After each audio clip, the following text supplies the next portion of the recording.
John pulled into his driveway and nearly slammed the brakes when he saw the bright red sold sign planted in his front yard. His heart skipped a beat. Confused, he glanced at the house, expecting to see a prank or a mistake. Instead, he saw strangers carrying boxes inside his home. For a moment, he thought maybe he had pulled into the wrong driveway. He double-checked the address. No. This was his house. The same porch swing. The same ridiculous garden gnome his wife bought on sale. The same house he had lived in for years. A man in cargo shorts and a woman in yoga pants stood by the moving truck, directing movers. They looked settled. Happy. Like they had just found their dream home. John stepped out of his car, his voice shaking with disbelief. "Excuse me. What the hell is going on here?" The couple turned to look at him, the man raising an eyebrow. Who are you?" John's stomach clenched. "I live here. This is my house." The woman laughed nervously, clutching a folder of papers. "No, it's our house. We just bought it. From the HOA." John blinked. "The HOA?" His voice rose in pure, boiling confusion.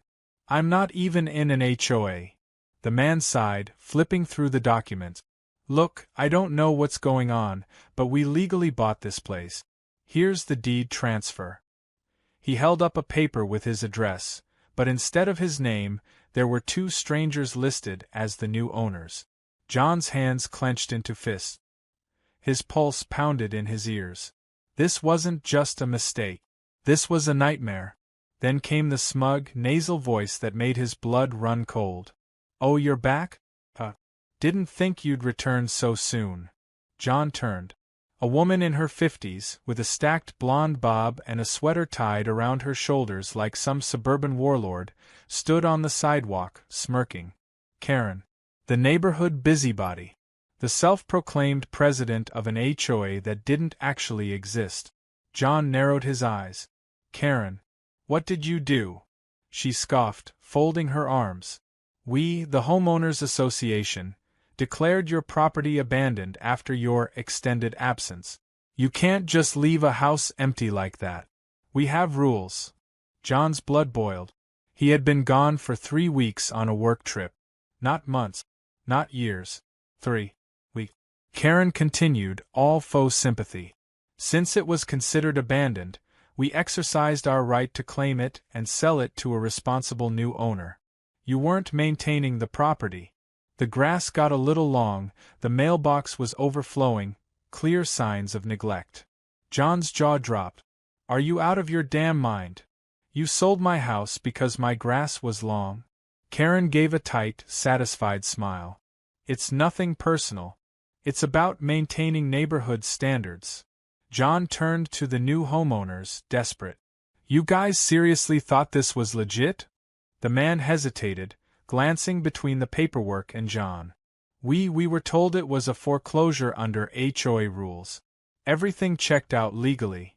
John let out a humorless laugh. "Oh, I guarantee you it didn't." But before he could say anything else, the police showed up. Karen, of course, had called them. "There's a trespasser on private property," she said in a sing-song voice. John saw red. He was standing on his driveway, arguing about his house, and now the cops were looking at him like he was the problem. One officer stepped forward, resting a hand on his belt. "Sir, I need you to calm down." John's voice was shaking from sheer outrage. "Calm down? These lunatics just stole my house." The officer sighed, flipping through the papers handed to him by the new homeowners. "This looks like a civil matter. If you have a problem, you'll need to take it to court." John's stomach twisted. He had read stories like this before. Homeowners losing their property through fraudulent HOAs, loopholes, and legal red tape. But he never imagined it could actually happen to him. Karen smirked. "I suggest you find somewhere else to stay, John. These lovely people actually pay their HOA dues." That was it. That was the moment something in John snapped. He wasn't just going to fight this. He was going to burn her entire fake HOA empire to the ground. He pulled out his phone and made one call. "Mike," he said, voice tight. "I need you to bury someone in legal hell." Mike's laughter rumbled through the phone. Oh, someone finally pissed you off enough to call me? John stared at Karen, whose smugness faltered for the first time. Oh yeah, John said, voice deadly calm. And I want to ruin them. Karen's expression flickered. She had no idea who Mike was. But she was about to find out. Because Mike wasn't just a lawyer. He was a litigation monster who ate HOA fraudsters for breakfast. And Karen? She was already choking. The next morning, John woke up on his best friend's couch, still fuming. He had barely slept, replaying every insane moment of the previous day in his head. His house, his own damn house, had been stolen out from under him, and the police had just shrugged and told him to take it to court. If there was any justice in the world, Karen and her ridiculous fake HOA should be the ones in handcuffs, not walking around acting like they owned the entire neighborhood. Mike, his lawyer and longtime friend, had been way too excited when John explained the situation the night before. John had expected sympathy, maybe some outrage, but instead, Mike had grinned like someone had just handed him a winning lottery ticket. You don't understand, he had said, practically vibrating with enthusiasm. I love taking down fake HOAs. This is going to be fun. John wasn't sure what part of his life being turned upside down was supposed to be fun, but he knew one thing. Mike was the best damn lawyer he had ever met. And right now, that was his only hope. By noon, they were sitting in Mike's office, going over every detail. Mike leaned back in his chair, flipping through the paperwork Karen had filed. So let me get this straight. You were gone for 3 weeks, and this lunatic decided your house was abandoned and sold it. John exhaled sharply. Yup. Because my grass got a little long. Mike whistled. That's a new one. Usually, these frauds at least pretend to have real legal backing. But this? This is amateur hour. He flipped to another page and burst out laughing. Oh my God. Look at this. She literally signed the sales contract herself as the president of the HOA. John frowned. And Mike's grin widened. And there is no official HOA. It doesn't exist. There's nothing in the county records, no formal association, nothing. Karen just made it up. John's jaw tightened. So what does that mean? Mike leaned forward. It means she's screwed. And I mean royally screwed. This is fraud, wire fraud, real estate fraud, and I can probably argue for theft on a grand scale. Plus, if she collected money from other homeowners in the neighborhood under the guise of an HOA, that's embezzlement. John's rage simmered just under the surface. So we can sue? Mike grinned like a shark. Oh, we're going to do a hell of a lot more than sue. Within hours, Mike had drafted a lawsuit so brutal it could have been a medieval execution order. Fraud, property theft, illegal sale of real estate, misrepresentation. Karen was looking at enough charges to drown in legal fees alone. But that wasn't even the best part.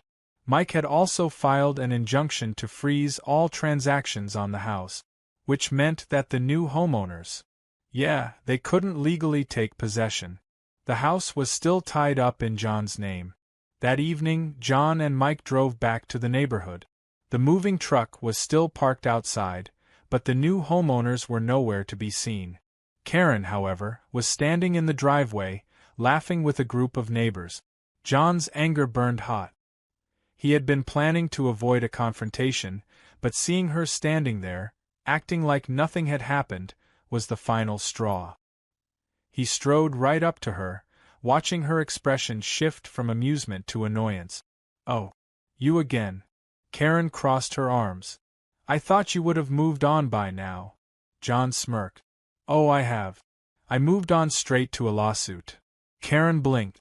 Excuse me. Mike stepped forward, waving the thick legal document in front of her face. Congratulations, Karen. You're being sued for fraud, theft, and about a dozen other things that are going to financially ruin you. Karen's smugness wavered. You can't. Oh, I can, Mike interrupted smoothly. And I already did. In fact, I've also reported you to the county fraud department, real estate commission, and the IRS. Because I have a feeling you haven't been paying taxes on all that illegal HOA money you've been collecting. Karen's face lost a little color. This is ridiculous. John folded his arms. Is it? Because the judge didn't seem to think so when he froze the sale of my house. Those poor buyers you scammed? Yeah, they legally can't move in. The sale is invalid. And you? You just committed a major crime. Karen sputtered. You can't sue the HOA. We have rules. Mike actually laughed. You don't even have an HOA, Karen. You made it up. There's no board, no legal filings, nothing. You just decided you were in charge and started scamming people. Karen opened her mouth, then shut it again. Her confidence had cracked, but she wasn't ready to crumble just yet. This is just a misunderstanding, she tried, her voice a little higher now. I was just trying to protect property values. Mike shook his head. Yeah, tell that to the judge. Oh wait, you'll have plenty of time to do that next week when you appear in court. Karen's eye twitched. She was starting to understand. This wasn't just a mild inconvenience. She was in serious legal trouble. John smirked. Oh, and one more thing.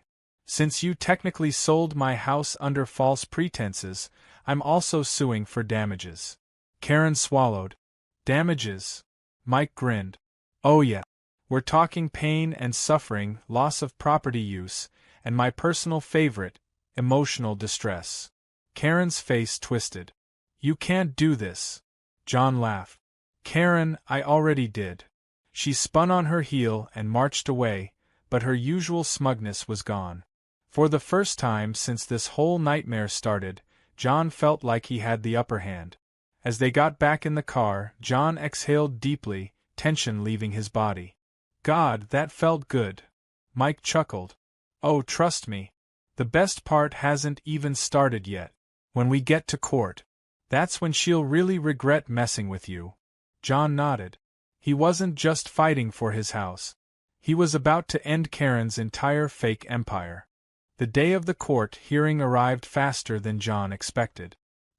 He sat outside the courtroom with Mike, running a hand through his hair as the reality of the situation settled in.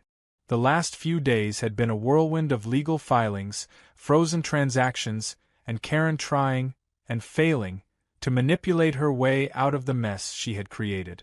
She had sent passive-aggressive emails, attempted to talk the new homeowners into working things out, and even called in some of her fake HOA supporters to vouch for her. None of it worked. The law was on John's side, and now it was time to prove it. When the bailiff finally called them in, John stood tall, his heart pounding as he walked into the courtroom. Karen was already seated at the defendant's table, looking more rattled than usual. The confidence, the smug superiority, gone. In its place was a woman who knew she was in deep trouble but was still grasping at any last shred of control. The judge, an older man with a stern face and a no-nonsense attitude, looked over the case file for a long moment before adjusting his glasses. Let me get this straight, he said, glancing at Karen. You, as president of a homeowners association, sold this man's house because you believed it was abandoned? Karen cleared her throat and lifted her chin. Yes, Your Honor. As per HOA guidelines, abandoned properties are subject to recovery and resale to maintain neighborhood standards. The judge flipped a page in the file. According to the county records, there is no registered homeowners association in this neighborhood. Karen's lips pressed into a thin line. That's a clerical error. Mike let out a quiet chuckle, and John had to fight the urge to smile. The judge was already unimpressed. This was going to be easier than expected. The judge turned his sharp gaze back to Karen. And you were the sole person responsible for overseeing this transaction? Karen nodded. Yes. As the acting president of the HOA. Mike stood up. Your Honor, let's be clear about something. She was not acting as the president of anything. This HOA does not exist in any legal capacity. There was never a vote, no registration, no tax filings, no board. She just took it upon herself to invent authority, and then used that to commit fraud. Karen scoffed. That's not true. Mike smirked. Then please provide the court with the official HOA documentation. Karen hesitated. I don't have it with me at the moment. The judge frowned. Do you have it at all? Silence. Mike folded his arms. Interesting. Because according to county records, she filed false paperwork declaring herself the HOA president 3 days after selling the plaintiff's home. Meaning, Your Honor, she committed real estate fraud by operating under false pretenses. John had never seen someone squirm so hard in their seat. The judge exhaled slowly and turned to Karen. Ms. Langley, do you have an actual legal defense here? Because so far, all I'm seeing is fraudulent activity, a completely fabricated organization, and one of the most blatant misuses of property law I've ever seen. Karen's face flushed red. Your Honor, I was only trying to protect the neighborhood. There are rules. The judge held up a hand. There are no rules because there is no homeowners association. You acted on personal authority that you did not have, forged legal documents, and unlawfully transferred property that was never yours to begin with. He turned to Mike. You're requesting full damages? Mike nodded. Absolutely.